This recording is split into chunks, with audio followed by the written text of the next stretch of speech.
एक मोठी बातमी आपल्या हाती येते। राहुरीच्या डॉक्टर तनपुरे साखर कारखान्याचे नवनियुक्त चेअरमन व बाजार समिती सभापती अरुण तनपुरे व कारखान्याचे संचालक हर्ष तनपुरे यांनी देवगिरी बंगल्यावर उपमुख्यमंत्री अजित पवार यांच्या उपस्थितीत राष्ट्रवादी काँग्रेस अजित पवार पक्षात प्रवेश केलाय। गेल्या काही दिवसांपासून अरुण तनपुरे हे अजितदादा गटात सामील होणार अशी चर्चा सुरू असताना त्यांच्या प्रवेशाला अखेर मुहूर्त मिळालाय। राष्ट्रवादी जिल्हाध्यक्ष अशोक सावंत, राहुरी शहराध्यक्ष सुनील भट्टड यांच्या यशस्वी शिष्टाईने हा प्रवेश सोहळा पार पडलाय। प्रसंगी उपमुख्यमंत्री अजित पवार यांच्यासह प्रदेशाध्यक्ष सुनील तटकरे, आमदार शिवाजीराव गर्जे, आमदार काशीनाथ दाते, जिल्हाध्यक्ष अशोक सावंत, राहुरी शहराध्यक्ष सुनील भट्टड, युवक शहराध्यक्ष निलेश शिरसाट, अनिल सुराणा आदी उपस्थित होते। या पक्षप्रवेशाने पक्षाची ताकद वाढणार असल्याचे जिल्हाध्यक्ष अशोक सावंत यांनी सांगितले।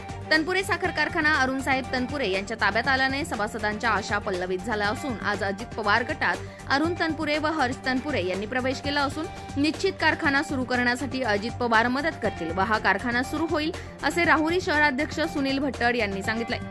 येत्या आठवड्यात अरुण तनपुरे यांना मानणारे पदाधिकारी व कार्यकर्ते यांचा मोठा प्रवेश सोहळा कार्यक्रम पार पडणार असल्याची माहिती समोर आली आहे।